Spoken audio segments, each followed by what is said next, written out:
Bon, clairement l'attente fut assez longue pour ce Black Widow, et à défaut de vous proposer une review ou une critique pour vous exprimer ô combien j'ai adoré ce film ou au contraire à quel point il m'a déçu, pour cette vidéo j'avais plutôt envie d'attirer votre attention sur 5 éléments très importants que met en avant le film, sachant qu'on va bien évidemment parler également de la scène post-crédit du film, qui comme vous allez le voir révèle beaucoup de choses sur les plans de Marvel, avec entre autres la mise en place des Dark Avengers dans le MCU. Bref, c'est tout un fragment manquant du Marvel Cinematic Universe qui nous a été livré avec le film Black Widow, et ce pour le plus grand plaisir des explorateurs de cet univers qui nous est si cher. Sortez vos costumes de super-héros, installez-vous confortablement et explosez le pouce bleu avec le gant de l'infini. Je suis HeroesF et aujourd'hui on replonge dans le MCU pour parler du premier film de la phase 4, Black Widow. Bon visionnage. Si au départ, les événements de Budapest n'étaient évoqués que via une petite ligne de dialogue qu'ont échangé Natasha et Clint durant la saga de l'infini, voilà que la phase 4 du MCU d'entrée de jeu nous permet d'en savoir bien plus sur ce qui s'était passé à cet endroit et à quel point cet événement allait bouleverser la vie de Natasha et Clint, puisque c'est avec une mission à Budapest qu'ils ont été acceptés au sein du SHIELD, ce qui les amènera comme vous le savez bien plus tard à devenir des Avengers. Car oui, le film Black Widow nous explique qu'il s'agissait pour Natasha et Clint d'une sorte d'examen d'entrée au SHIELD, la mission consistant à tuer Dreykov, celui derrière la création ainsi que la gestion de la Red Room, un projet complexe visant à créer, entraîner et contrôler des espionnes, connus par tous sous l'alias des Black Widow. D'ailleurs pour Natasha plus particulièrement, il s'agissait également d'un test visant à prouver au SHIELD une fois pour toutes qu'elle leur était loyale à 100%. Cette mission se déroule parfaitement, mais enfin presque, puisque la fille de Dreykov avait également été tuée durant une explosion. Du moins c'est ce que croyait Natasha, et le SHIELD, loin de s'imaginer que Dreykov avait survécu, pire que l'incident, poussera ce dernier à transformer sa fille blessée en une machine à tuer, une Black Widow ultime dans l'idée, Taskmaster, capable de répliquer les mouvements de ses opposants, ainsi que tous les combattants qu'elle a vus en action, même s'il ne s'agit que d'un enregistrement vidéo. Autrement dit, ce fragment de l'histoire, qui se situe juste après Civil War, nous révèle entre autres que le SHIELD n'est pas si bienveillant qu'il pourrait le faire croire, et même que ses méthodes peuvent être assez radicales, puisqu'on parle quand même de faire exploser un bâtiment pour abattre une cible, et ce même s'il est en compagnie de sa fille.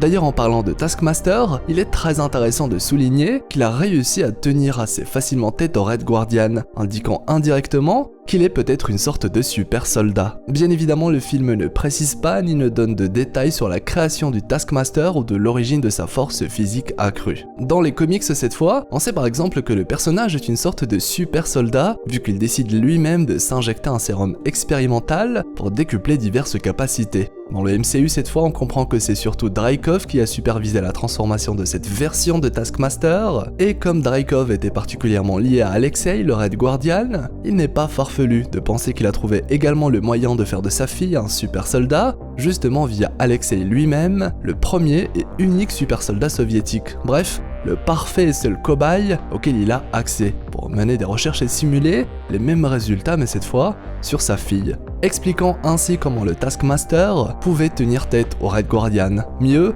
en ajoutant sa capacité de répliquer les meilleurs combattants, pouvoir le surpasser assez facilement. Après, bon, le Red Guardian qu'on a vu dans le film n'était clairement pas au meilleur de sa forme, mais bon, le fait qu'il soit toujours en vie dans la série donne beaucoup de poids, au moins, au fait qu'il puisse revenir dans un autre film, voire série. Bref, le Red Guardian va encore revenir et qui sait, en meilleure forme pour faire face au nouveau Captain America dont US Agent fait partie. D'ailleurs, il est clair que Red Guardian a déjà croisé notre Captain, Steve Rogers, il va même jusqu'à demander à Natasha si ce dernier lui a parlé de lui. Autrement dit, Alexei semble voir Steve comme une sorte de némésis, son rival, qu'il aurait même d'après ses dires affronté dans le passé, qui sait on aura peut-être même là encore dans quelques années l'occasion de voir cet autre fragment, un combat entre les deux super soldats, du moins si Alexei disait vrai. Je suis d'ailleurs très curieux de savoir si selon vous, Alexei et Steve se sont vraiment affrontés ou non, sachant aussi que, et c'est super important et intéressant, tenez-vous bien, que Alexei dit avoir affronté Captain America plus ou moins vers 1983-1984. Sauf que Steve était, comme on le sait, toujours congelé dans la glace. Autrement dit, le Steve que Alexei a affronté à ce moment précis était le Steve du futur, retourné dans le passé, après Endgame, justifiant comment le Red Guardian a pu combattre Steve alors que ce dernier était congelé. Car oui, il y a toujours eu deux Steve dans notre réalité, puisque ce dernier est retourné après Endgame revivre ses années perdues avec Peggy. Et pour bien assimiler ce paradoxe, j'en ai même fait une vidéo complète sur le voyage de Steve dans le passé, après Endgame, pour les intéressés. Bref, le film Black Widow nous apporte peut-être ici une confirmation concernant le fait qu'il y a toujours eu deux Steve dans notre timeline. Après, bon, c'est surtout si l'on croit Alexei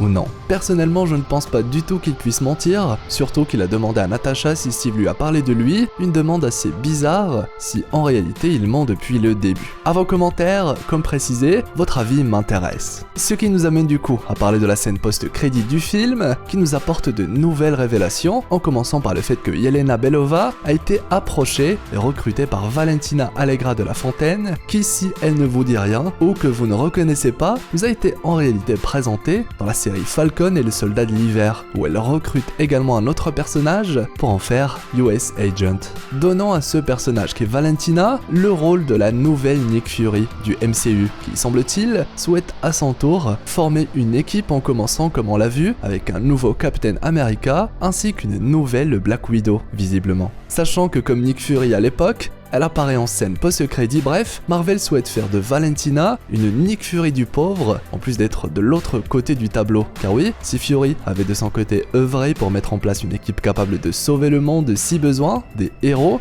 Valentina est de son côté un personnage plus nuancé, qui devrait surtout chercher à profiter d'un tel groupe, ainsi que de son influence, à l'image d'un Ross finalement. D'ailleurs, il pourrait totalement être de mèche, mais pour en avoir la confirmation, il faudra encore attendre un peu. Dans tous les cas, une équipe axée Dark Avengers ou les Thunderbolts, etc., peu importe le nom qu'ils pourraient prendre, ça devrait arriver bientôt dans le MCU, puisque des personnages comme Taskmaster, Yelena US Agent ou même un Red Hulk, Ross, sont en train d'être introduits petit à petit.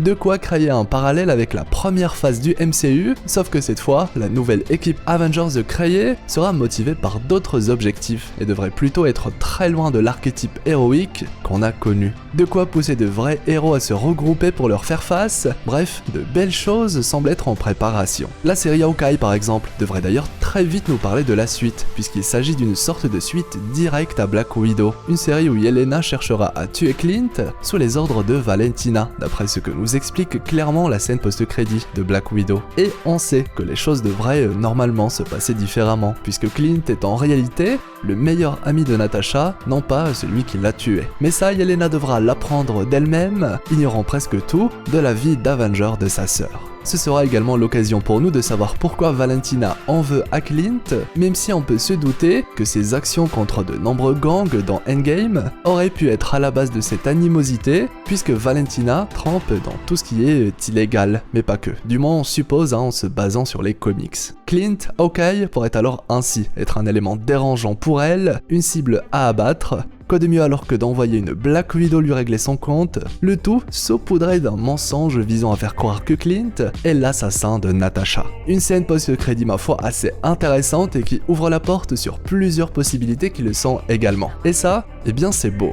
Dites-moi ce que vous avez pensé de ces films Black Widow, ainsi que vos attentes concernant la suite de la phase 4. Je compte aussi sur vous pour le pouce en l'air, le fameux pouce bleu avec le gant de l'infini, ça m'aide beaucoup et m'encourage à vous faire plein de belles vidéos. Et bien évidemment, si c'est votre première fois sur la chaîne ou si ce n'est toujours pas fait, abonnez-vous, faites partie de l'équipage des explorateurs d'univers, qui sait vous allez peut-être même recevoir des super pouvoirs cosmiques. Et bien sûr, la petite cloche vous permettra de tout le temps être notifié pour ne rien rater. Avec de belles vidéos qui arrivent et d'autres secrets sur le film Black Widow qu'on traitera prochainement. Envie d'en savoir plus sur Hulk et ses nouveaux pouvoirs ou le dernier épisode en date de Loki et ses révélations? Les annotations de fin vont comme d'habitude vous renvoyer vers de belles vidéos. Foncez également me suivre sur Instagram où je partage pas mal de trucs, même qu'un concours est en cours actuellement. Ceci étant dit, eh bien je vous souhaite une agréable journée ou soirée. C'était Hirosef l'explorateur d'univers pour vous servir.